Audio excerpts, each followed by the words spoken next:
Şimdi evet Pervin Hanım, yakın bir zamanda sınava hazırlanıyorsunuz. Kaç ders aldınız? Gidişatınız gayet güzel şu ana kadar. Teşekkür ederim. Rica ederim, ben teşekkür ederim. Sizin gibi hoş ve güzel anlara tanıştığım için ne söyleyeyim. Teşekkür ederim. Evet, direksiyon tutmamız çok güzel. Motor freni neydi Pervin Hanım? Hatırlıyor musunuz? Hani debriyaja basıp boşta gittiğinde yapıyorduk. Hatırlayın bir. Hatırlıyorum. Evet, bir yapabilir miyiz rica etsem? Debriyaja bastık. Anlatın. Debriyaja basıyorum. Boşta gidiyor. Boşta Kendi gidiyor. Evet, gidiyor. aynen. Bu kadar.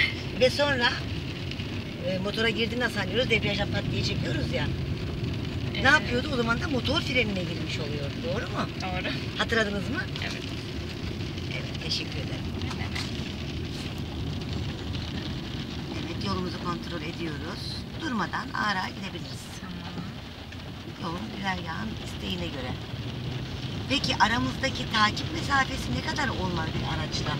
Plakayı görecek şekilde. Durduğumuzdaki o. O doğru. Hareket halindeyken diyelim biz 60 kilometre hızla gidiyoruz. Aramızdaki takip mesafesi ne kadar olmalı? Hatırlamıyorum. 60'ın yarısı. 60'ın yarısı. Olsun olmayacak mı? Şimdi biz atıyorum 100'le gitsek aramızda 50 metre olmak zorunda. Öyle düşün. Tamam. Evet. Araba kullanmada en çok neyi sevdiniz? Araba kullanmada en çok. Yani Neyi sizce en hoşunuza gitti ya? özgürlük hissi. En çok o yani. Harika bir şey. Evet, araba kullanmak hissi. Kullanabilmek. Özgürlüğünü bir tık daha eline verdi değil mi? Aynen öyle. Özellikle de bayan olarak. Aynen öyle. Ama tabii ki bizim hedeflerimiz ne? Özellikle bayanlar olarak söylüyorum ben bunu. Kesinlikle arabayı hareket ettiriyor ya da sürüyor olmak değil. Bilinçli Gerçek kullanmak. bir bilinçle sürücü olmak. Ki sizlerde de bunları görmek, yakalamak, hissettirdiğimi bilmek beni de çok mutlu ediyor. Evet, şu anda motor devrimiz kaçta? 3'te. 3, yani 3000 oluyor, doğru Evet. mudur? Evet, teşekkür ederim. Kilometremiz kaçta? 40 gidiyoruz şu an. Evet, vitesimiz kaçta? İkinci vitesteyiz. Çok güzel.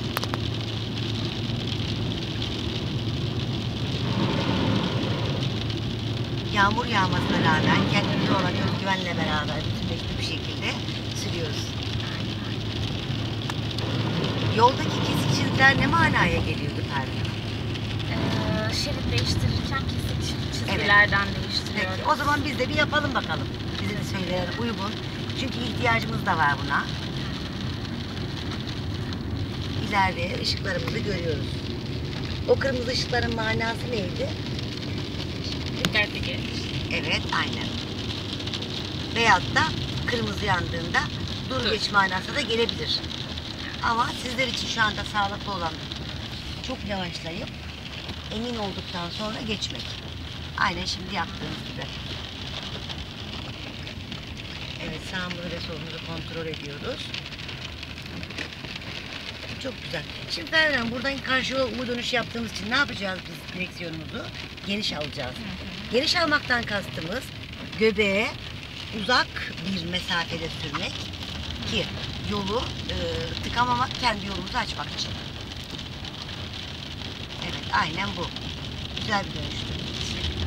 Yani trafiği sıkıştırmadan, direksiyonun hakimiyetimizle hızımızı iyi ayarlayarak ideal bir dönüş yaptık. Su birikintileri için ne yapıyoruz? Hem kimseyi rahatsız etmemeye dikkat ediyoruz, hem de üzerlerinden bilmediğimiz yerlerden tamamen geçmemek için dikkatli ediyoruz. Hayatta hiçbir şey bir insandan daha değerli değildir. Önce insan, sonra mal.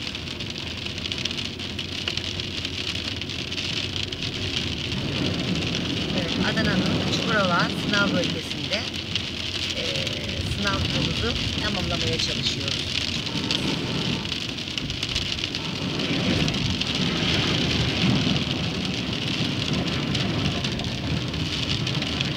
Şerit değiştireceğim. Evet. Güzel bir fikir. Sinyalleri unutmamak çok önemli.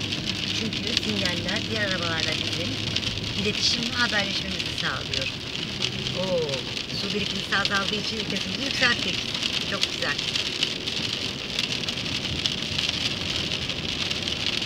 Şimdi arkamızda araç yok ise ayağını gazdan çekmeli. Hızımızın yavaşlamasını istiyorum. Ta ki birinci vites hızına düştüğünde kendim buna karar verip birinci vites alıp devam etmeni istiyorum. Yani demek ki vites düşürmek için arabamızın hızının yavaş olması yeterli. Bunu size ispatlarınızla gösterdik şu anda. Çok güzel. Devam edelim. Devam edebilirsin. İstediğin hızda gelirsin şu anda yani. Onu göstermiş olduk.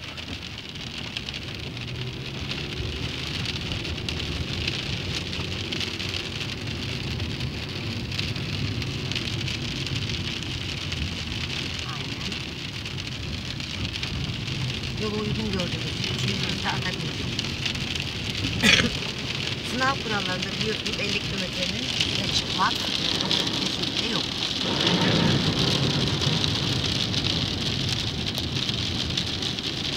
35 dakikalık süreci 70'e ziyadesiyle yeterli kilometre yapacağız. İleride biliyorsunuz bir adına L çalışmadığı süreliği geriye giderek arabayı gitmek istediğimiz yöne direksiyonumuzu yerleştirmek. Çok fazla yakın bir yere koyacak. Risk atmamak için. Çünkü malumdur, belirli yollarımız çok sağlıklı değil. Onun için biz bu işi yapan biri olarak artık ezberlediğimizden dolayı istemeden müdahale ediyoruz. Bak şuradan itibaren çukurlar var. Diğer şeride geçebilirsin. Yağmur yağmış ve doldurmuş. Aynen bu. Evet Pervin Hanım. Şimdi bu şekilde ben web sitesinde yayınlayacağım. Bir öğrencim, bir arkadaşım olarak müsaadeniz var mıdır? Tabii ki. Teşekkür ediyorum efendim. İyi ki varsınız.